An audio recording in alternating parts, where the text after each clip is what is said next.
घर तिरंगा आपल्याला दिसत होता झोपडीपासून बंगल्यापर्यंत, पण संविधानाच्या बाबतीत तसं काही दिसत नाही आहे.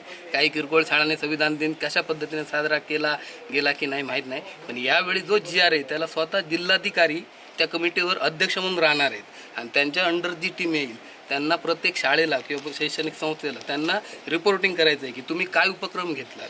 जो 75वं वर्ष म्हणतो आपण अमृत महोत्सव, तर त्याला आपण काय उपक्रम घेतला हे त्यांना तुम्ही रिपोर्ट करायचं आहे. त्यामुळे एक चांगली संधी आहे की प्रत्येकापर्यंत ते संविधान पोचवा. आपण आतापर्यंत संविधानावर फक्त राज्य पद्धती म्हणूनच बघत आलो, पण ॲक्च्युली तुम्ही वाचायला सुरुवात कराल तेव्हा ती जीवन पद्धती कशी आहे आणि एक म्हणजे आदर्श जीवन पद्धती याचा देखील तुम्हाला तिथे उलगडा होईल. परंतु जर संविधान आपल्याला वाचवायचं असेल तर प्रत्येक नागरिकाने आणि प्रत्येक समाजाच्या संघटनेने राष्ट्रपती यांना EVM मशीन बंद व्हावी यासाठी ठोस असा उपाययोजना केली पाहिजे. कारण EVM मशीनमुळे आज संविधान धोक्यात आलेलं आहे आणि हे कोणाच्या लक्षात येत नाही.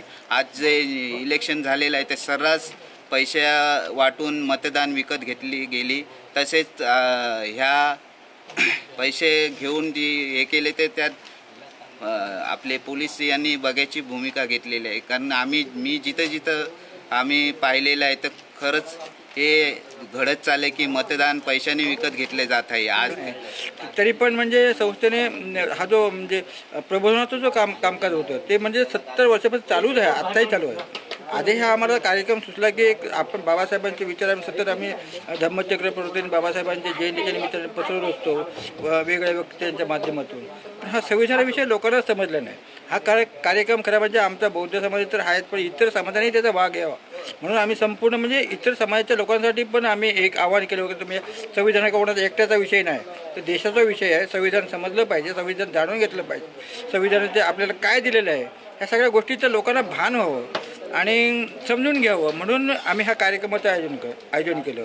वास्तविक राय सुट्टी गणेश यांचा मी त्यांचा एक कार्यक्रम पाहिला होता आणि त्याच्यात मला खूप त्यांच्यात अभ्यास झालेला आहे तो की त्यांच्या ज्या पद्धतीने ते म्हणजे कार्यक्रम मान्य करतात आणि संविधान समजून देतात ते मला स्वतःला खूप आवडलं होतं. आणि मी त्याने मी ते झाल्यानंतर मग त्यांना मी निमंत्रित केलं. त्यांची डेट मिळत नव्हती, पण ती आजची डेट मिळाली आम्हाला 15 डिसेंबर आणि तशा प्रकारे हा कार्यक्रम आम्ही संस्थेच्या वतीने आम्ही आयोजित केला होता. Everyone please follow, like, share, comment and subscribe the Samyak Kranti channel. Thank you. जय भीम जय संविधान. सिंधुदुर्ग बौद्ध हितवर्धक महासंघ आणि शाखा कुडाळच्या विद्यमाने कुडाळ, वेंगुर्ले, सावंतवाडी, दोडा मार्ग तालुके आणि गोवा विभाग एकंदरीत सिंधुदुर्ग बौद्ध हितवर्धक महासंघाच्या इथे जेवढ्या काही शाखा आहेत या सर्व शाखेंच्या एकत्रित प्रयत्नातून भारताचा संविधानाचा जो स्वीकृत दिन आहे त्याचं जे अमृत महोत्सवी वर्ष आहे ते इथे साजरं करण्यात आलेलं आहे. आपल्यासोबत वेंगुर्ला कार्यकारिणीचे अध्यक्ष प्रेमानंद जाधव आहेत. तर एकंदरीत हा कार्यक्रम कशा प्रकारे झाला, लोकांचा प्रतिसाद कसा होता? इथे हा कार्यक्रम एकदम छान झाला. मी प्रथम सिंधुदुर्ग बौद्ध हितवर्धक महासंघ मुंबई पण आहे ना समोर कॅमेऱ्यात बघा याच्या वतीने आमच्या कुडाळ शाखेला धन्यवाद देतो. कारण आपल्या सिंधुदुर्ग बौद्ध हितवर्धकचे कार्यक्रम प्रत्येक तालुक्याने जिल्ह्यात होत असतात, पण या ठिकाणी आज आपले कुडाळचे अध्यक्ष आणि त्यांचे सर्व कार्यकारिणी हा एवढा संविधानाचा चांगला कार्यक्रम इथे आयोजित केला. त्या कार्यक्रमाशी आलेल्या आपल्या सन्माननीय सुती मॅडम यांनी हा चांगला मुलांना संविधानाचं महत्त्व पटवून दिले आणि इतकी उत्साह होता की माणसं जागरसून हलत नव्हते. खरंच मी पुन्हा एकदा आमच्या कुडाळ शाखेला माझ्यातर्फे व माझ्या सर्व कार्यकारिणीतर्फे त्यांना धन्यवाद देतो आणि यापुढे आपले सिंधुदुर्ग महासंघाचे असेच कार्यक्रम आपण पार पाडायचे. धन्यवाद. जय भीम. धन्यवाद. जय भीम जय संविधान. सिंधुदुर्ग जिल्ह्यामध्ये आज जो संविधानाचा जागर झालेला आहे तर या कार्यक्रमामध्ये आपल्यासोबत अनेक मान्यवर आहेत. तर आपल्यासोबत राजन जाधवजी आहेत. एकंदरीत आपलं प्रचार प्रसाराचं जे कार्य आहे, संविधान हे एक अत्यंत महत्त्वाचं डॉक्युमेंट आहे. डॉक्टर बाबासाहेब आंबेडकर म्हणाले होते की it is not a mayor lawyers document but it is a way of life. बरोबर आहे. तर हा जो प्रचार प्रसाराचा जो कार्यक्रम आहे तो कशा प्रकारे आपण करता? ॲक्च्युली मी दुपारचा माझ्याकडे एक 3 ते 5 हा जो फ्री वेळ असतो माझ्या कामातून, माझा प्रायव्हेट जॉब आहे, त्या कामातून माझ्याकडे जो 3 ते 5 3 ते 5 हा जो माझ्याकडे वेळ आहे दुपारच्या वेळी, त्यावेळेत मी प्रत्येक शाळा, हायस्कूल, कॉलेज, ITI तसेच इतर शैक्षणिक आणि खाजगी संस्था ज्या आहेत त्यांना भेटून संविधान गुणगौरव समितीमार्फत जे आम्ही संविधानाशी संबंधित जे काही आमचे प्रश्नमंजुषा असतील, लेखी परीक्षा असतील, अजून काही बऱ्याचशा गोष्टी आहेत, म्हणजे थोडक्यात संविधान गुणगौरव समिती जी आहे त्याचा आपण जिल्हा समन्वयक म्हणून काम करतो, सिंधुदुर्ग जिल्ह्याचा समन्वयक म्हणून. अच्छा. आणि इथे टोटल एकंदरीत किती शाळा आहेत, महाविद्यालय आहेत आणि किती महाविद्यालयांपर्यंत आपला जो हा उपक्रम आहे तो गेलेला आहे? आता बघा कसं आहे की जवळजवळ पूर्ण जिल्हा मला एकट्याला कव्हर करणं तेवढं पॉसिबल नाही. तुम्ही आव्हान केलं होतं, काही आंबेडकर राईट ग्रुप जे आहेत त्या माध्यमातून आव्हान केलं होतं की एक PDF फाईल येईल, ती फाईल तुम्ही कलर किंवा ब्लॅक अँड व्हाईट जशी असेल तशी तुम्ही प्रिंट आउट काढा आणि त्यानंतर तुमच्या आजूबाजूच्या शाळा किंवा इतर शैक्षणिक संस्था वगैरे असतील त्यांना व्हिजिट करून त्या द्या आणि आम्ही काय उपक्रम राबवतोय. म्हणजे गव्हर्नमेंटचा जो GR आहे. माझा प्रश्न एवढाच होता की ज्यावेळेस तुम्ही हे PDF पाठवले विविध संघटनांना, तर त्या संघटनांनी त्याच्यावरती कार्यवाही केली का? नाही, त्याचं नाही, त्यावर जशी समाधानकारक कोणतीही कारवाई झाली नाही. ही शोकांतिक आहे. त्यामुळे सिंधुदुर्गातल्या प्रत्येक शाळा, जे तुम्ही मगाशी प्रश्न केलात की प्रत्येक एकूण साधारण शाळा किती आहेत हे समजणं कठीण आहे. कारण आता माझ्यासोबत एक संतोष परब म्हणून पण आहेत जे पिंगुळीचे आहेत, ते पण सेम माझ्यासारखंच हे करतायत. त्यांना तिकडचं, त्यानंतर गेल्या वर्षी एक नाना नेरकर म्हणून ते देखील होते. तर काय होतंय, जसे यावर्षी सोबत कोणच नाही आहे. त्यामुळे सर्वप्रथम मी आपले जे एफर्ट्स आहेत त्याचं खरंच कौतुक करेन, कारण की संविधानाचं जे महत्त्व आहे ते लहान वयामध्ये जर विद्यार्थ्यांपर्यंत त्याचं महत्त्व पोहोचलं तर मोठे होऊन पुढे ते एक सुजाण नागरिक जे आहे, देशाचं भवितव्य जे आहे तो देश सुरक्षित हातात जाऊ शकतो. आणि आपण प्रायव्हेट जॉबला असताना सुद्धा आपल्या जो काही वेळ मिळतो हातामध्ये, अगदी कमी वेळ असतो जॉबला असल्यावर, तरीसुद्धा त्या वेळेमध्ये आपण हा उपक्रम राबवत आहात.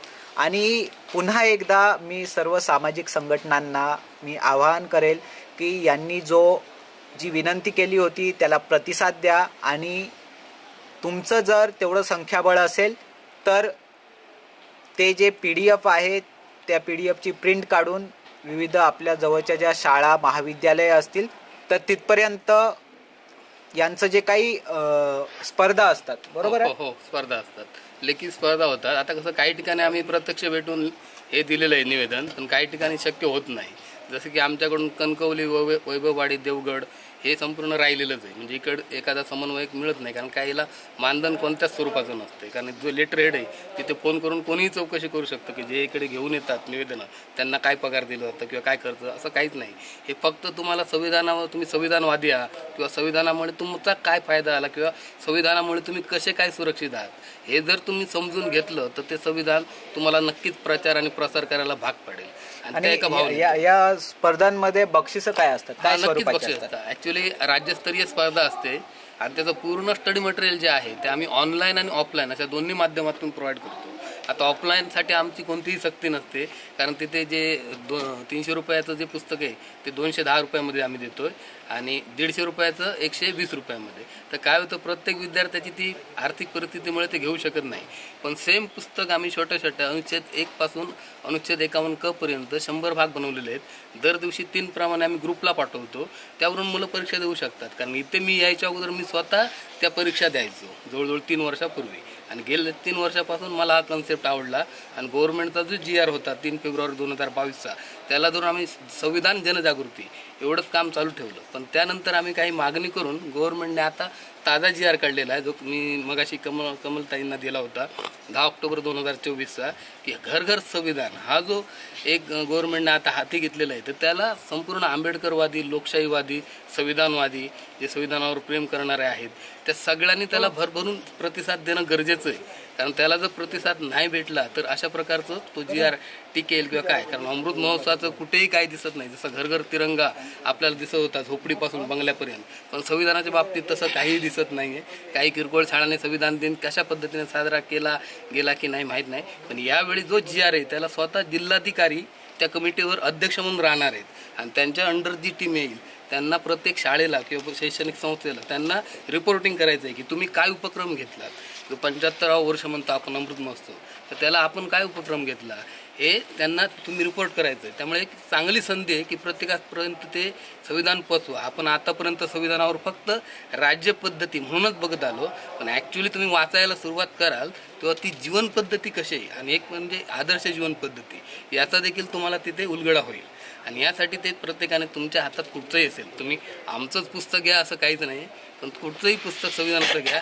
आता श्रुती मॅडम मगाशी म्हणाल्यात की संविधानाचं पुस्तक तेवढं सोपं नाही. माझ्या घरीच 5 पुस्तकं पडून आहेत आणि तेवढं सोपं नाही, पण आम्ही ते एकदम खूप सोप्या साध्या भाषेत ज्याला लिहिता वाचता येतं तो देखील संविधान समजू शकतो एवढं मी चॅलेंज देऊन सांगू शकतो. एवढं सोप्या भाषेत. आपण सम्यक क्रांतीतर्फे आणखीन या विषयाचा जो आहे पाठपुरावा नक्की करूयात की कशा प्रकारे हा उपक्रम चाललेला आहे आणि या उपक्रमाची जी रिप्लिका आहे ती विविध ठिकाणी कशा प्रकारे करता येईल आणि जास्तीत जास्त लोकांपर्यंत हा उपक्रम कशा प्रकारे जाईल याची आपण नक्कीच कार्यवाही करूयात आणि आपण नक्कीच कनेक्टेड राहूयात आणि ऑनलाईन इंटरव्ह्यू थ्रू सुद्धा आपण तुमचे जे काही मुद्दे आहेत ते आपण लोकांपर्यंत नक्की पोहोचूयात. खूप अत्यंत असा स्तुत्य उपक्रम आहे. फक्त मला तुम्हाला शेवटचा प्रश्न विचारायचा आहे, कारण की तुम्ही आर्टिकल बाय आर्टिकल जवळजवळ संविधानाचा अभ्यास केलेला आहे, तर असं कोणतं सगळ्यात महत्त्वाचं आर्टिकल आहे की जे प्रत्येक नागरिकाने लक्षात ठेवलं पाहिजे? अनुच्छेद 32 आहे, ज्याला स्वातंत्र्याचा पाया खुद्द घटनाकारांनी म्हटलेला आहे. तुमचा जो माहितीचा अधिकार आहे, तुमच्यासाठी काय कायदे आहेत, तुमच्यासाठी काय म्हणजे तरतुदी आहेत, तुमच्यापर्यंत एखादी योजना जेव्हा गव्हर्नमेंट डिक्लेअर करते तुमच्यापर्यंत खरोखरच पोचली की नाही, म्हणजे तुमचे अधिकार काय हे जाणून घ्यायचं तुम्हाला एक हे दिलेलं आहे. तो अनुच्छेद 32 आहे आणि अनुच्छेद 19 जो माहितीचा अधिकार आणि अनुच्छेद 32 असे 2 अनुच्छेद आहेत जे फार इम्पॉर्टंट आहेत. तसे बघायला गेलं तर अनुच्छेद 14 पासून अनुच्छेद 32 हे फक्त आपल्यासाठीच आहे आणि त्यात म्हणजे महिला पण आल्या, सगळे झाले. म्हणजे ज्यांना संविधानाचा क्रॅश कोर्स करायचा आहे ॲटलिस्ट त्यांनी अनुच्छेद 14 ते अनुच्छेद 32 तरी कमीत कमी किमान वाचावे. धन्यवाद. Thank you very much. जय भीम जय संविधान. सिंधुदुर्ग बौद्ध हितवर्धक महासंघाचा आजचा जो कार्यक्रम होता, संविधानाचा जो जागर झालेला आहे, राही श्रुती गणेश यांचं जे व्याख्यान झालं त्या व्याख्यानानंतर आपल्यासोबत विविध मान्यवर त्यांची मतं व्यक्त करण्यासाठी इथे उपस्थित आहेत. सर, आपलं नाव सांगावं आणि आपण काय नक्की बघता बौद्ध महासंघामध्ये? संजय सोनू कदम, गाव पोखरण, कुडाळ तालुका बौद्ध विकास संघ, मुंबई रजिस्टर, गाव शाखा कुडाळचा मी सचिव आहे. आणि आता आपण जे संविधान पाहिलं आणि संविधानाविषयी माहिती घेतली, अतिशय सोप्या भाषेत ही माहिती राई श्रुती गणेशने दिलेली आहे. तरीसुद्धा ही माहिती प्रत्येक घरात आणि प्रत्येक नागरिकाकडे पोचणं गरजेचं आहे. प्रत्येक नागरिकाला आपलं कर्तव्य काय, हक्क काय हे काही माहितीच नसतं. फक्त घटना, भारतीय घटना एवढंच माहीत आहे आणि या घटनेबाबत जनजागृती फार होणं गरजेचं आहे. जेवढी व्हायला पाहिजे तेवढी झालेली नाही. सगळे संघटना प्रयत्न करत आहेत, तरीसुद्धा प्रत्येक नागरिकाला ही घटनेचा अभ्यास म्हणजे निदान उद्देशिकेचं पूर्ण अर्थ आणि आपण काय करायचं आहे, आपले हक्क कोणते, कर्तव्य कोणते ही समजणं गरजेचं आहे. आणि सिंधुदुर्ग बौद्ध विकास महासंघाने मुंबई रजिस्टर तसेच कुडाळ शाखा यांनी अतिशय उत्तम स्तुत्य उपक्रम घेऊन बऱ्याचशा लोकांना आता प्रबोधन झालेलं आहे. तरीसुद्धा इतर समाजापर्यंत पोचण्यासाठी जे आता आलेले सर्व कार्यकर्त्यांनी किंवा समाजातील प्रत्येक तरुणाने पुढे येऊन हे काम करणं गरजेचं आहे. प्रत्येकाने काम केलं तरच आपल्याला ही घटना टिकवता येईल, नाहीतर संविधान धोक्यात आहे ही सत्य आहे आणि संविधान धोक्यात येता कामा नये. तर आपण जागरूक होणं गरजेचं आहे. कदाचित त्यासाठी विरोध करावा लागला तर केला पाहिजे, हे सत्य आहे आणि ते केलंच पाहिजे आपण. आणि प्रत्येक नागरिकाला प्रत्येक ठिकाणी जिथे जिथे संधी मिळेल, सार्वजनिक ठिकाणी, ग्रामपंचायतीत, विहारात, जिथे जिथे संधी मिळेल तिथे सार्वजनिक कार्यक्रम असू दे, त्या संविधानाबद्दल आपण 2 शब्द बोलणं गरजेचं आहे. धन्यवाद मला संधी दिल्याबद्दल. थँक्यू. Thank you very much.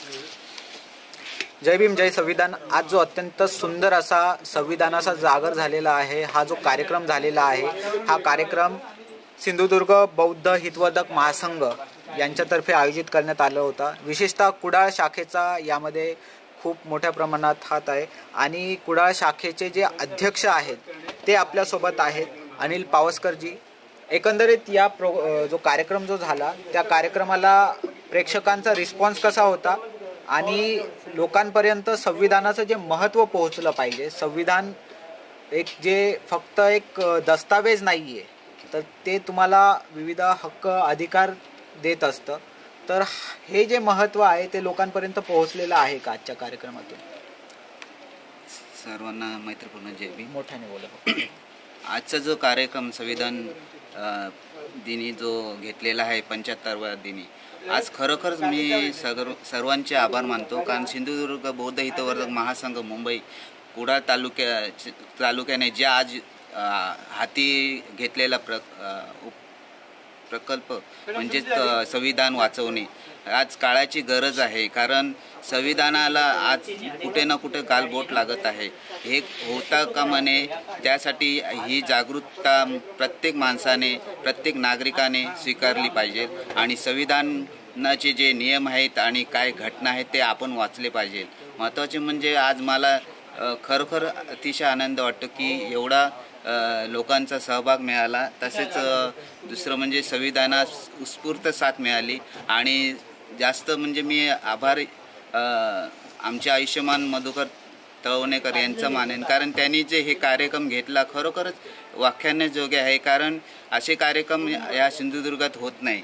आणि दुसरं म्हणजे हे कार्यक्रम घेण्यासाठी त्याला फार मोठं अनुदान लागतं. तसेच जे सहकार्य लागतं ते आज पूर्ण तालुक्यातील जे हे आहेत शाखा आहेत, कुडाळ, वेंगुर्ला, सावंतवाडी, दोडामार्ग आणि गोवा विभाग, खरंच वाक्यांनी त्यांनी जे सपोर्ट केलेला आहे या सिंधुदुर्ग बौद्ध हितवर्धक महासंघाचे जे आता संविधान वाचवण्यावरती. आणि तसंच 75व्या दिनी जे हे कार्यक्रम घेतले फार बरे वाटले.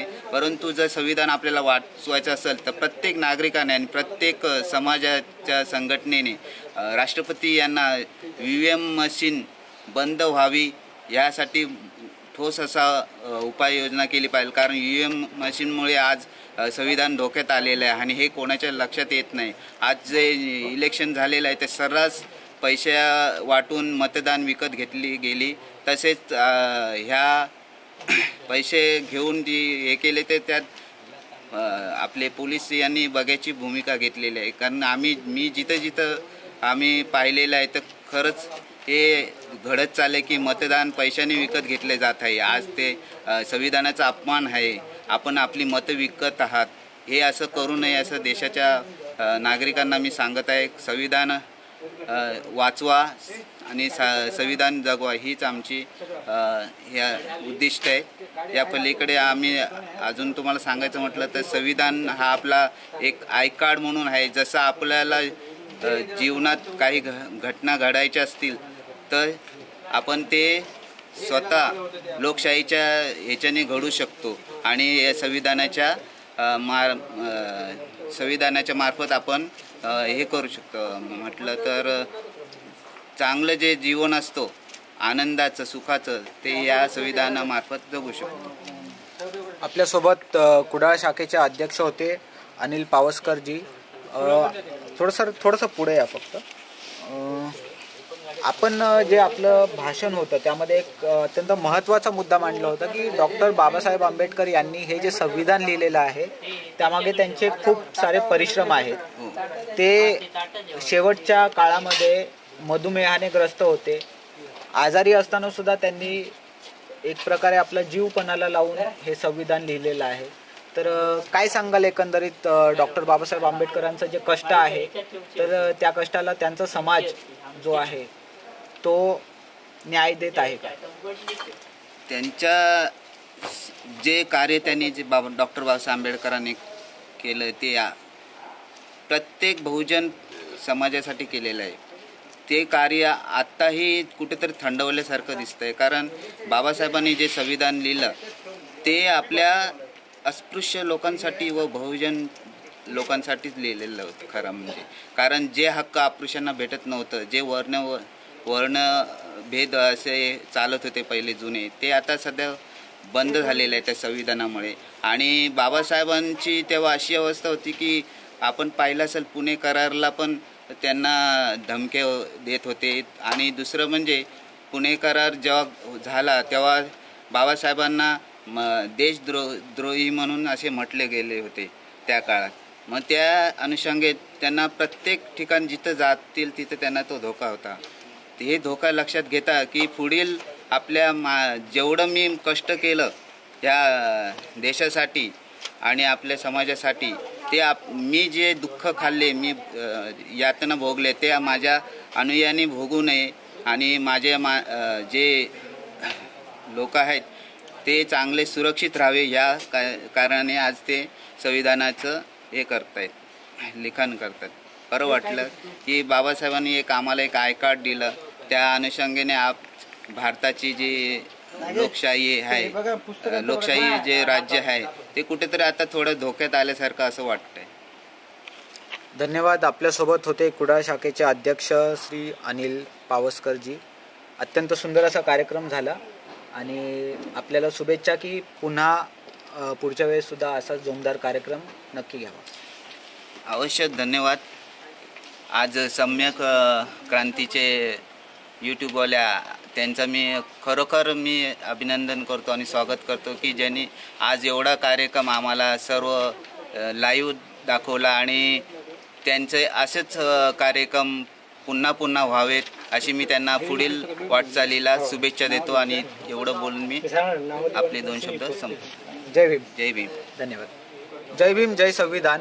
आज आपण सिंधुदुर्ग जिल्ह्यात आहोत. सिंधुदुर्ग जिल्ह्यामध्ये बौद्ध हितवर्धक महासंघाचा आज जो कुडाळ शाखेतर्फे भारतीय संविधान स्वीकृत दिनानिमित्त 75वा जो अमृत महोत्सव होता, त्यानिमित्ताने संविधानाचा जो एक व्याख्यान आहे, संविधानावरती संविधानाचे जे मूल्य आहेत त्याचा प्रचार प्रसार करण्यासाठी राही श्रुती गणेश यांच्या वतीने एक सुंदर असं व्याख्यान दिलं गेलं आणि हा कार्यक्रम अत्यंत यशस्वीपणे राबवला गेला. सम्यक क्रांतीच्या माध्यमातून हा कार्यक्रम आपण सकाळी जवळजवळ 11 वाजल्यापासून सुरू आहे आणि आत्ताही विविध मान्यवरांचे आपण मनोगत जाणून घेतलेले आहे.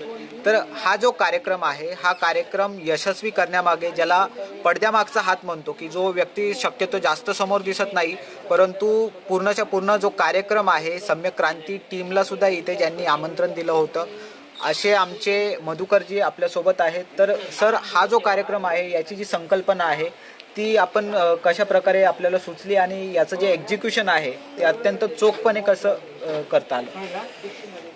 काय की पहिली गोष्ट म्हणजे या सिंधुदुर्ग बौद्ध महासंघ या संस्थेविषयी सांगावं असं वाटतं मग की ह्या संस्थेला 70 वर्षे झाली.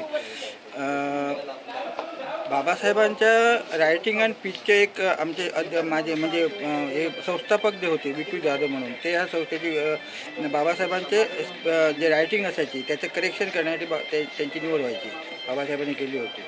म्हणजे जी प्रारूप समिती होती, जी बाबासाहेबांचं रायटिंग अँड स्पीचेसचं जे काही संकलन करणारी समिती, बाबासाहेबांचं करेक्शन. अच्छा, बाबासाहेबांचं बाबासाहेबांचं रायटिंगचं ते करेक्शन करायचे, म्हणजे त्यांच्याकडे ते काम द्यायचे बाबासाहेब.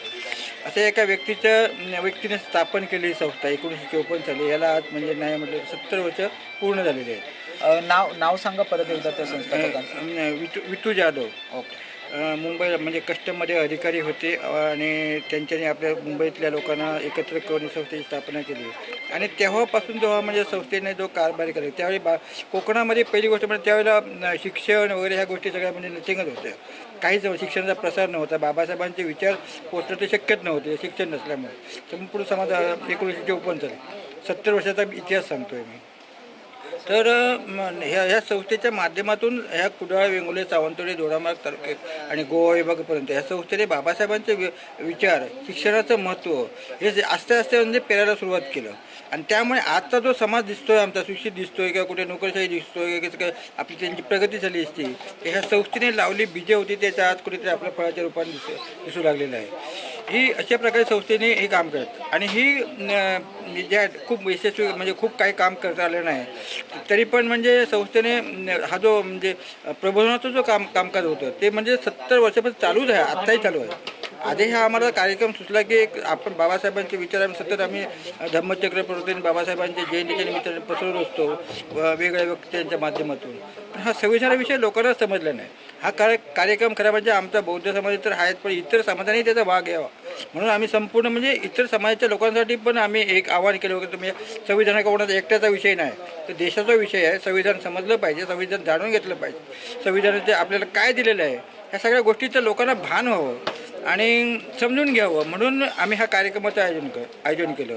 वास्तविक राय सुट्टी गणेश यांचा मी त्यांचा एक कार्यक्रम पाहिला होता आणि त्याच्यात मला खूप त्यांच्यात अभ्यास झालेला आहे तो की त्यांच्या ज्या पद्धतीने ते म्हणजे कार्यक्रम मान्य करतात आणि संविधान समजून जातात ते मला स्वतःला खूप आवडलं होतं आणि मी त्याने मी ते झाल्यानंतर मग त्यांना मी निमंत्रित केलं. त्यांची डेट मिळत नव्हती पण ती आजची डेट मिळाली आम्हाला 15 डिसेंबर आणि तशा प्रकारे हा आम्ही कार्यक्रम संस्थेच्या वतीने आम्ही आयोजित केला होता. कार्यक्रमामध्ये एकंदरीत जी उपस्थिती होती आबालवृद्ध तर होतेच परंतु तरुणांचाही मोठा सहभाग होता आणि एकंदरीत आपले जे काही पुढची ध्येय धोरणं आहेत तर त्यामध्ये जे महाविद्यालयातले तरुण आहेत त्यांच्यासाठी पुढे जाऊन करिअरचे काय ऑप्शन आहेत जॉब ऑपॉर्च्युनिटीज काय आहेत यावरती सुद्धा आपला कार्यक्रम घेण्याचा मानस आहे तर त्याबद्दल आपण काय सांगाल? निश्चितच मला असं वाटतं की आता जो तरुण शिकलेला आहे त्याला तो म्हणजे ग्रॅज्युएशनपर्यंत शिकला पुढे म्हणजे इंजिनियर डॉक्टर इंजिनिअरिंग झालेली मुलं आहेत ते त्यांना दिशा नाही मिळाली आहे म्हणजे काय करायचं आहे म्हणजे भ्रमात आहे. आज देशामध्ये नोकऱ्यांचं प्रमाण कमी झालेलं आहे सगळं म्हणजे प्रायव्हेटायझेशन झाल्यामुळे हा सगळा म्हणजे आपण सगळं जर आपण पाहतोय परंतु ह्या गोष्टीचं म्हणजे तरुणांना थोडंसं दिशा दाखवणं अशा प्रकारे म्हणजे किंवा 8वी 9वी 10वीपासूनच्या मुलांना पुढचं एक त्यांच्या शिक्षणाचं त्यांना हे दाखवणं रस्ता दाखवणं ह्या गोष्टी मला वाटतं एका खूप प्रामुख्याने घ्याव्याच्या वाटतात ह्या विभागासाठी आणि तो माझा एक प्रयत्न असेल ह्या पुढेच्या एखादा कार्यक्रम आम्ही तो घेण्याचा प्रयत्न करू. तुमचं जसं काय म्हणतं आम्ही त्याच्यावर निश्चितच म्हणजे त्याला एक चांगला स्वरूप देऊ शकतो. तर ह्या गोष्टी अडचणी खूप आहेत धार्मिक बाबतीत तर खूपच अजूनही आहेत. जी संस्था जी काम करते ते शैक्षणिक धार्मिक सांस्कृतिक आणि अशा म्हणजे विविध 4 रंगाने हे काम करते तेव्हापासून पहिल्यापासून आणि ते आतापर्यंत करत झालेले आहेत परंतु ह्या ठिकाणी परिस्थितीनुसार लोकांना म्हणजे एखादं काय असं करता आलं नाही. भविष्यात आमच्याकडे इथं काय जागा आमच्या संस्थेच्या नावावर आहे ओरस या ठिकाणी जायची आणि त्याच्यावर एखादा भव्य असं म्हणजे काहीतरी एक बाबासाहेबांचं एक स्मारक उभं राहण्याचा आम्ही प्रयत्न आहोत. बघू केव्हा यश येते त्यानंतर आम्ही हे करू त्या कार्यक्रमाचं त्याला हात घालायचं आहे. अशी आहेत आव्हानं आहेत आमचं आता म्हणजे तरुण पिढी त्याच्यामध्ये आणि दुसरी गोष्ट अशा कार्यक्रमातून तरुण पिढीला आपण हे करणं हे आवश्यक असतं. तो एक माझा एक प्रयत्न होता आणि मी तशा प्रकारे मी करत चाललेलो आहे कारण तरुणांना टिकवून ठेवणं आहे त्यांच्यामध्ये बाबासाहेबांचं सतत म्हणजे त्यांच्या सतत हे राहिलं पाहिजे. आता काय आज आला एखादा चमकला आणि निघून गेला अशा प्रकार नाही त्याला टिकवून ठेवलं पाहिजे कार्यकर्ता म्हणून त्याला बाबासाहेबांच्या चळवळीचा एक व्यक्ती म्हणून तर ते काम मी जास्तीत जास्त म्हणजे मी कुठल्याही पदावर नाही मोठ्या अध्यक्षाने चिकट नाही पण मला ही माझी जबाबदारी असं वाटतं की तरुणामध्ये ते जो हे सगळं पेरलं पाहिजे आणि तरुणांना टिकवून ठेवलं पाहिजे असे माझे सगळे प्लॅन असतात. खूपच सुंदर कारण की जी चळवळ आज जिवंत आहे ती चळवळ अशा चळवळीचे जे प्रामाणिक कार्यकर्ते आहेत त्यांच्या जीवावर ही चळवळ जिवंत आहे. म्हणजे जरी तुमचे प्रतिनिधित्व जे आहे ते संसदेत असेल किंवा नसेल त्याचा या चळवळीला कधीही फरक पडलेला नाही आहे कारण की रस्त्यावरचा जो कार्यकर्ता आहे किंवा असे विधायक मार्गाने बाबासाहेबांचं जे संविधान होतं किंवा बाबासाहेबांचं जो एक प्रबुद्ध भारताचं स्वप्न होतं ते स्वप्न इथल्या तरुणांपर्यंत घेऊन जाण्याचं जे काम आहे ते मधुकरजीसारखे खूप सारे चळवळीचे जे सच्चे कार्यकर्ते आहेत ते आजही करत आहेत आणि मी तुम्हाला तुमच्या पुढील उपक्रमासाठी खूप खूप शुभेच्छा देतो. विशेषतः तरुणांसाठी जो उपक्रम आपण घेणार आहात त्यामध्ये तरुणांना जे काही गायडन्स देणार आहात ते खूप महत्त्वाचं आहे कारण की पुढच्या ज्या करिअरच्या वाटा असतात त्या बहुतांश वेळा SC ST समाजातल्या तरुणांपर्यंत गेलेल्याच नसतात. तर हे जे गायडन्स आहे ही जी इन्फॉर्मेशन आहे ती आपल्या माध्यमातून त्यांच्यापर्यंत नक्की जाईल अशी अपेक्षा व्यक्त करतो. आपल्याला आणखीन काय मांडायचं असेल तर आणखी मांडायचं म्हणजे काय बोलता काही लोकांशी म्हणजे असं वाटलं की मग आता जे लोकसभेच्या निवडणुका झाल्या विधानसभेच्या निवडणुका झाल्या विधानसभेच्या म्हणजे महाराष्ट्रातली आपल्या कोकण विभागापुरतं जरी बोलायचं झालं तर मला वाटतं निवडणूक आपल्या वंचित बहुजनच्या वतीने जर एखादा उमेदवार उभा केला तो निवडून आणणं कठीण नाही असं मला वाटतं पण त्याची कार्यवाही आत्तापासून व्हायला पाहिजे.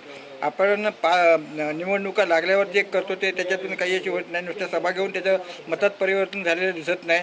आत्ताच्या निवडणुकीचा स्रोत म्हणजे खूप मोठ्या जंगी सभा झाल्या होत्या संपूर्ण महाराष्ट्रभरात बाळासाहेबांनी यशस्वी केल्या पण तो मतदानात त्याचं रूपांतर झालं नाही आणि मतदानात का रूपांतर झालं नाही मतदान रूपांतर झालं नाही. एक जोश आहे आपल्या तरुणामध्ये आणि तो जोश आपल्या बाहेर दिसतो. परंतु प्रत्येक त्याच्या इतर जे लोक असतात नाही आलेले, कारण ते लाखामध्ये मतदान पाहिजे. आणि तो इतर जो समाजात हे आहे, इतर समाज म्हणजे ख्रिश्चन समाज झाला, तुमचा ओबीसी समाज झाला, धनगर बिंदर, हे जे समाज आहेत वेगवेगळ्या गटामध्ये विभागले, त्यांना एकत्रित करण्यात आपण कुठेतरी अपयशी ठरलो असं मला वाटतं. किंवा त्यांची त्यांना उमेदवारी जरी दिली असली तरी सुद्धा ते उमेदवारीला इतर ठिकाणी त्याचा होत नाही किंवा प्रतिसाद त्याला मिळत नाही त्याला.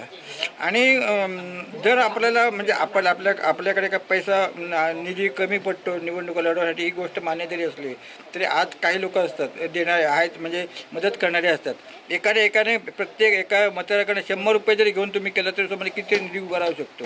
मग अशा प्रकारे निधी गोळा करून तो म्हणजे प्रत्येक गावागावात प्रत्येक गावातल्या वस्तीवर त्यांना प्रत्येक एक दोन तरुण जाऊन त्यांचा सर्वे करून किती मतदान आहे त्या गावामध्ये, किती कशा प्रकारे त्याची हे केली पाहिजे, बांधणी केली पाहिजे, ते गावातले टोटल वोटिंग किती आहे आपल्या हे सगळं काढलं ना तर निश्चितच आपण म्हणजे त्याच्यानं यशस्वी होऊ शकतो. वंचित बहुजन आघाडीचे जे मार्गदर्शक आहेत किंवा जी टॉप लिडरशिप आहे, जो हा इंटरव्ह्यू बघत आहे, त्यांना सर्वांना आव्हान आहे की जसं मधुकर साहेबांनी सांगितलेलं आहे की इथे सिंधुदुर्गमध्ये निश्चित अशी परिस्थिती आहे की वंचित बहुजन आघाडीचा उमेदवार निवडून येऊ शकतो. आणि जर आत्तापासून जोर लावला तर पुढील 5 वर्षात 100% इथून उमेदवार त्याची बांधणी तशी आतापासूनच करावं लागेल. आणि कार्यकर्त्यांना झोकून द्यावं लागेल. तरुणांनी मी सांगतो की तरुणांना झोकून द्या ना.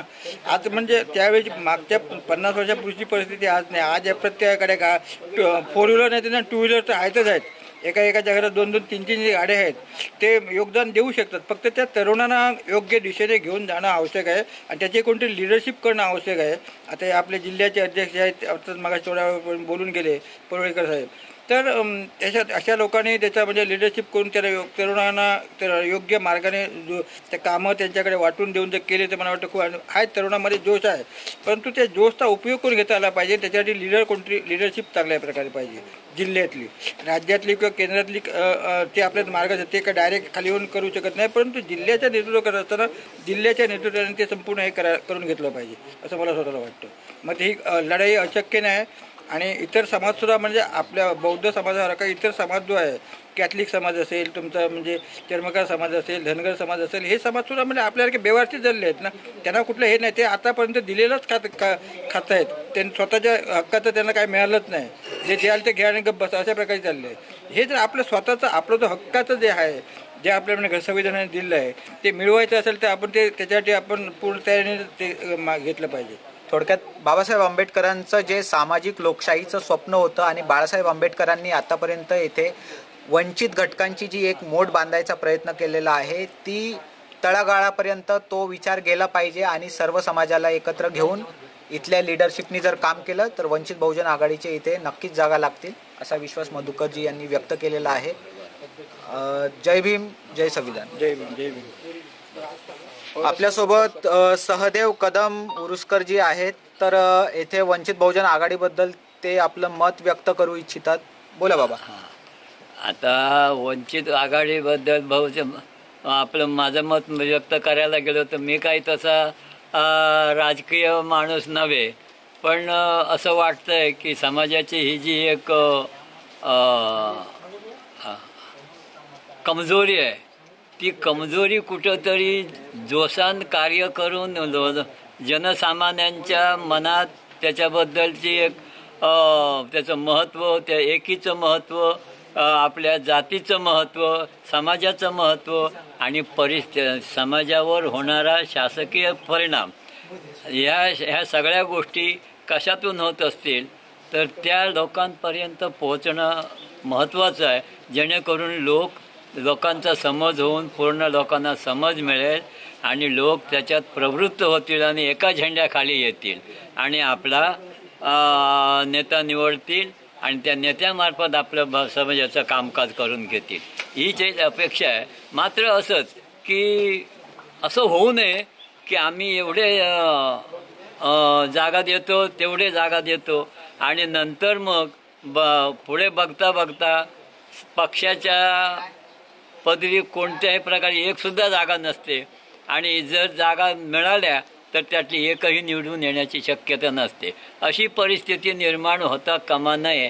याचं कारण आणि ही परिस्थिती का होते तर समाज जागृती जशी हवी तशी होत नाही आणि सर्वसामान्यापर्यंत या बाबतीतले विचार पोचत नाहीत. हीच एक मोठी खंत आहे. आणि निवडणूक आली की आमचे पुढारी कुठलेच पुढारी म्हणा फक्त ते येणार सांगणार आमचा उमेदवार उभा केला आहे तुम्ही या उमेदवाराला मत द्या आणि त्याला विजयी करा. हे केवळ उद्या निवडणूक आणि आज जर आम्ही गेलो लोकांच्या पर्यंत तर लोक आम्हाला किंमत देणार नाही महत्त्व देणार नाही. कारण इतक्या दिवसांचं त्यांचं रिलेशन जे स्थानिक लोकांशी असतं ते त्यांना टाळताही येत नाही आणि आम्हालाही टाळता येत नाही त्यांच्याकडून. त्यामुळे अशा कैचीत सापडतात लोक आणि त्यामुळे जे व्हायचं तेच होतं. शेवटी जे उमेदवार त्यांचे पूर्वीच्या नियोजनानुसार ठरलेलं असतात तेच पक्षाचे उमेदवार निवडून येतात. आमचे उमेदवार मागे राहतात. बाबा तुम्ही आतापर्यंत किती निवडणुका बघितलेल्या आहेत? निवडणुका बऱ्याच बघितल्या मी. आता माझा 70 वर्ष वय झाला. जवळजवळ आता 70 वर्षाच्या काळात किती 10-12 तरी निवडणुका बघितल्या असेल, अधिकच म्हणा हरकत अशी नाही. कोणती निवडणूक होती की ज्याच्यात आश्चर्यकारक निकाल लागला की जे असं वाटलं होतं की तो उमेदवार निवडून येणार नाही आणि तरी तो निवडून आला, किंवा लोकांपर्यंत आपला उमेदवार जाण्यासाठी अशी कोणती रणनीती आखता येईल की तो उमेदवार निवडूनच आला पाहिजे? हा निवडून आला पाहिजे तर सतत त्यात विचार आचार ह्यांचं सातत्य लोकांशी गाठीभेटी हे आपल्या समाजापुरतं सुद्धा न राहता मर्यादित न राहता इतर माणसांना सुद्धा इतर समाजातल्या. पण बाबा आपल्या लोकांकडे पैसा नाहीये. निवडणुकीमध्ये जो मोठ्या प्रमाणात पैसा खर्च केला जातो तो नाहीये. त्यानंतर ईव्हीएम जे मशीन आहे आता मशीनवर निवडणुका होतात. तुमच्या काळात कशावर निवडणुका होतात? आमच्या काळात कागदावर निवडणूक व्हायच्या.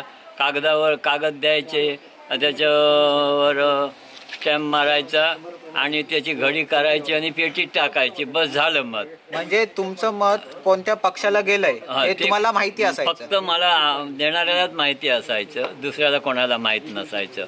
आणि शिवाय ते जे मत दिलंय ते कोणी दिलंय ते कोणाला गेलंय याच्याबद्दलही थाक पत्ता कोणाला लागायचा नाही. आणि निवडणूक झाल्यानंतर त्याचा जो निकाल आहे तो कधी लागायचा?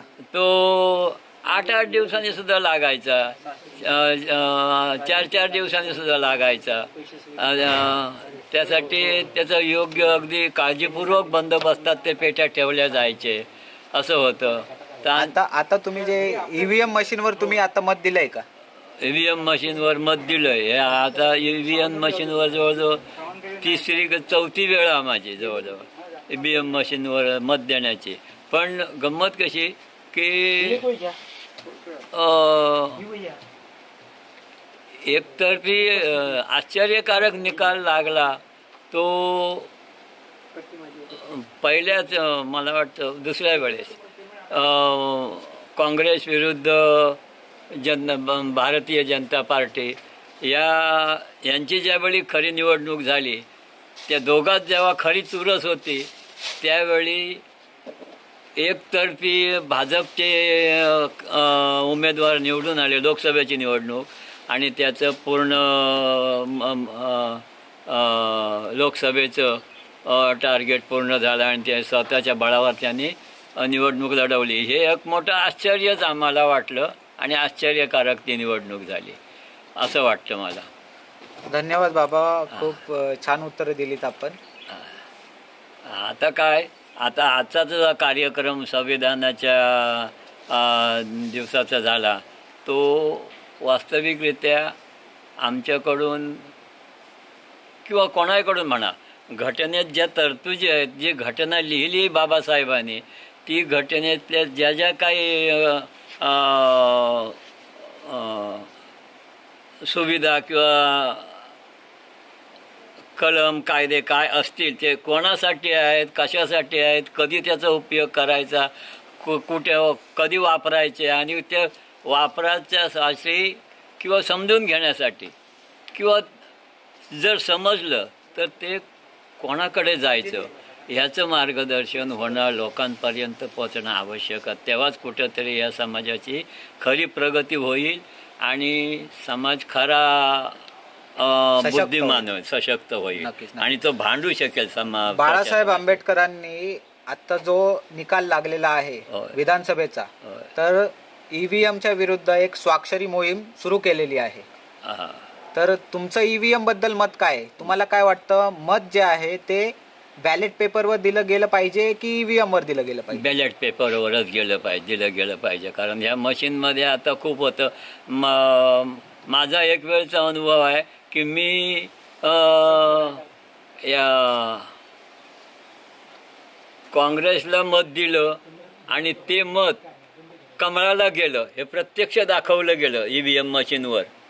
पण मी सामान्य माणूस असल्यामुळे काय बोलू शकलो नाही. फक्त मी सांगितलं लोकांना की माझ्या बाबतीत असा प्रकार घडलाय, मी मत काँग्रेसला दिलं आणि ते मत भाजपला गेलं, कमळाला गेलं, हे मी प्रत्यक्ष पाहिलं मशीन. बरोबर आहे. म्हणजे तुम्ही काँग्रेसला मत दिलं, ते भाजपला गेलं. मग काँग्रेसचे जे आता विरोधी पक्षनेते आहेत, होय. राहुल गांधीजी, होय. तर त्यांना तुम्ही आव्हान कराल का ईव्हीएमच्या या लढ्यामध्ये? राष्ट्रीय पक्ष आहे काँग्रेस, हो. ईव्हीएमच्या या लढ्यामध्ये त्यांना आव्हान कराल की त्यांनी यावं? हा, यावं. इथपर्यंत संपूर्ण महाराष्ट्रात का देशात सुद्धा त्याची प्रसिद्धी होणं महत्त्वाचं आणि त्याचे दुष्परिणाम जे लोकांवर होत आहेत ते टाळता येतील आणि ते चुकवता येतील. कशासाठी? तर ईव्हीएममध्ये ज्या काही गडबड घोटाळे होत आहेत ते तसे न होता जो आपल्याला उमेदवार निवडून द्यायचा आहे, ज्याला मत आपलं द्यायचं आहे त्यालाच ते मत गेलं आहे किंवा जातं आहे आणि गेलंच पाहिजे, अशी ज्यावेळी तरतूद होईल त्याच वेळी ईव्हीएमचा वापर करता येईल. योग्य आहे. अत्यंत महत्वाचं मत बाबा आपण मांडलेलं आहे. बाबा आपलं नाव परत एकदा सांगा. माझं नाव सहदेव कदम ओरोसकर. धन्यवाद. सम्यक क्रांतीसाठी गणेश पिल्ले, पुण्यावर. अच्छा, थँक्यू. आज जो सिंधुदुर्ग बौद्ध हितवर्धक महासंघाच्या वतीने शाखा कुडाळच्या विद्यमाने भारताच्या संविधानाचा स्वीकृत दिनाचा अमृत महोत्सव साजरा करण्यात आला. राही श्रुती गणेश या ज्या व्याख्यात्या आहेत, यांनी भारतीय संविधान आपलं आयडेंटिटी या विषयावरती एक अत्यंत सुंदर असं मंत्रमुग्ध करणारं व्याख्यान दिलेलं आहे. तर या कार्यक्रमाची जी रूपरेषा होती, तर आपण जे कुडाळ शाखेचे सचिव आहेत त्यांच्याकडून जाणून घेऊयात कशा प्रकारे हा जो कार्यक्रम आहे या कार्यक्रमाची संकल्पना त्यांनी मांडली, एकंदरीत कार्यकारिणीने हा कार्यक्रम कशा प्रकारे यशस्वी करून नेला.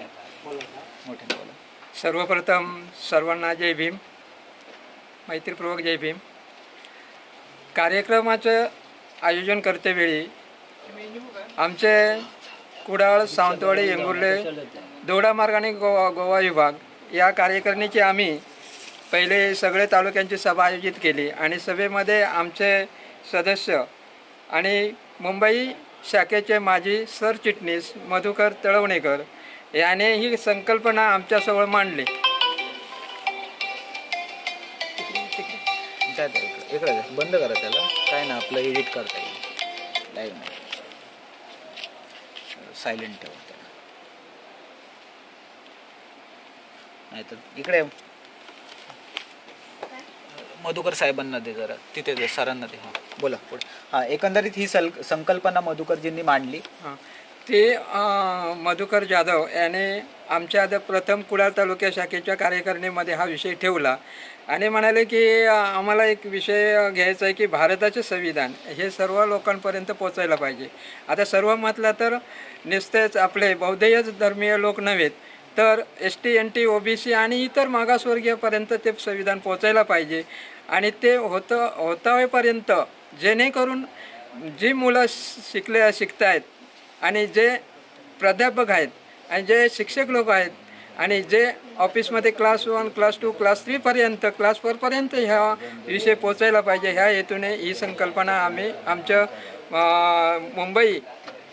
मुंबई शाखेचे सरचिटणीस मधुकर जाधव आणि कुडाळ तालुक्याचे सदस्य हे आमच्यासमोर याने हा विषय ठेवला आणि ह्या अनुषंगाने आम्ही तो विषय 4ही तालुक्याच्या मीटिंग घेऊन चारही तालुक्यामध्ये हा विषय ठेवून आम्ही यशस्वी केला आणि सगळ्यांच्या मते ठरलं की हो आम्ही कार्यक्रम घेऊया.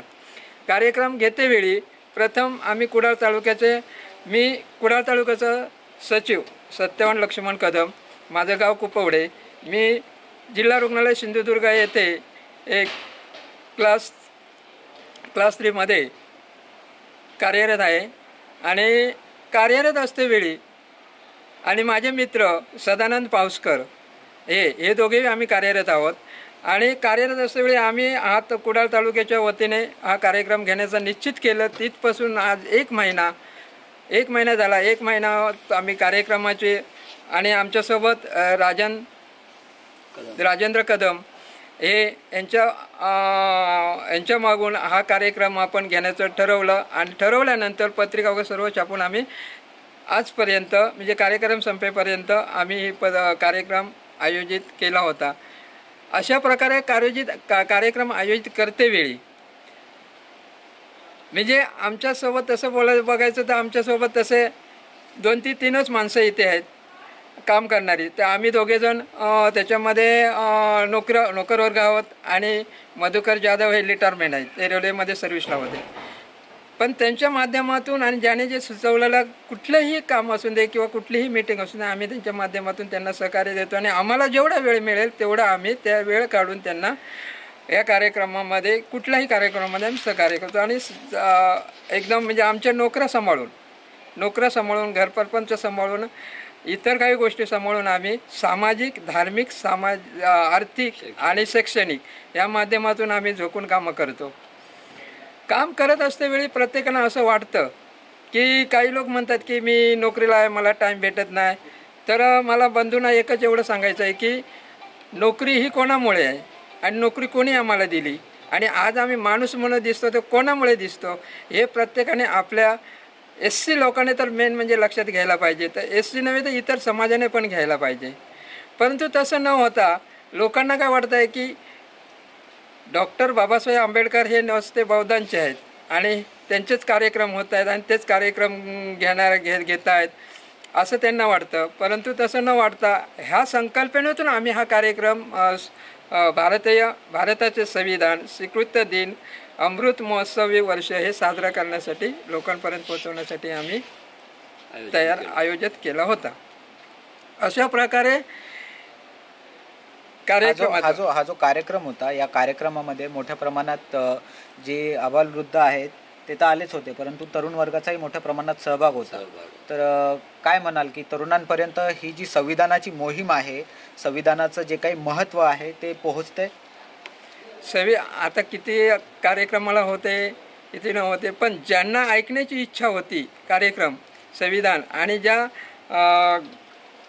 व्याख्याता राई ऋती गणेश तिने हे व्याख्यान ज्याने सगळ्यांनी ऐकलं आहे ते व्याख्यान ऐकून आपण आपल्यापर्यंत आणि दुसऱ्यापर्यंत पण पोचवण्याचा प्रयत्न त्या लोकांनी करावा, त्या विद्यार्थ्यांनी करावा किंवा जे लोक आले होते त्याने तो करावा अशी आमची अपेक्षा आहे.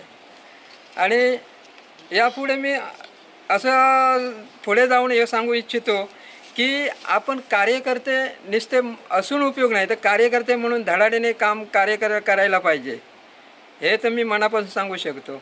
भले आपण नोकरवर्ग असलो तरी आज आम्हाला बाबासाहेबांमुळे ते नोकरी आणि माणूस म्हणून आम्ही आज जगतो आहोत. मग बाबासाहेबांची चळवळी पुढे नेण्याचं आमचं काम आहे आणि आपण ते काम पुढे न्यायला पाहिजे. नक्कीच बाबासाहेबांचे या समाजावर, प्रत्येक भारतीयावर, तो कामगार वर्ग असू दे किंवा महिला असू दे, हिंदू कोड बिलच्या माध्यमातून बाबासाहेबांनी महिलांना अधिकार दिले होते. तर हे बाबासाहेबांचे जे उपकार आहेत ते आपण विसरता कामा नये आणि पुढची जी तरुण पिढी आहे त्या तरुण पिढीपर्यंत हे जे विचार आहेत ते नक्कीच गेले पाहिजेत. आपल्या संस्थेच्या माध्यमातून उत्तरोत्तर असे कार्यक्रम आणखीन होत ही मी आपल्याला एक विनंती करतो. आणि अशा प्रकारचे हे जे कार्यक्रम आहेत या कार्यक्रमातून आपण लोकप्रबोधन करत राहावं. विविध समाजाचे लोक या कार्यक्रमाला आले होते आणि अशा पद्धतीने आणखीन भव्यदिव्य आपण कार्यक्रम करावा. हो, असं आमची इच्छा आहे. आमचेच मधुकर तळवणेकर हे एक विषय आमच्याजवळ आणि एक ठेवलेला आहे की आपण एक शैक्षणिक माध्यमातून कार्यक्रम घ्यायचा आणि तो इंटरनॅशनलपर्यंत म्हणजे जेणेकरून हा कार्यक्रम घेतेवेळी विद्यार्थ्यांना जे कुठे असू दे, अमेरिकेला असू दे, थायलंडला असू दे किंवा अन्य कुठेही बाहेर देशाबाहेर असू दे, तर आपण त्यांच्या आणि इथे जमलेल्या विद्यार्थी आणि त्यांच्या म्हणजे बाहेरच्या विद्यार्थ्यांचा कॉन्टॅक्ट, नेटवर्किंग कॉन्टॅक्ट करून तो कार्यक्रम घ्यायचा, असं एक त्याने आम्हाला संकल्प इथे ठेवलेला आणि तो आम्ही करण्याची आमची इच्छा आहे आणि तो करणार, प्रयत्नशील आहोत आणि तो करणार, एवढं तर नक्कीच. अतिशय सुंदर असा कार्यक्रम झालेला आहे. सम्यक क्रांतीतर्फे गणेश पिल्ले, पुणे. धन्यवाद.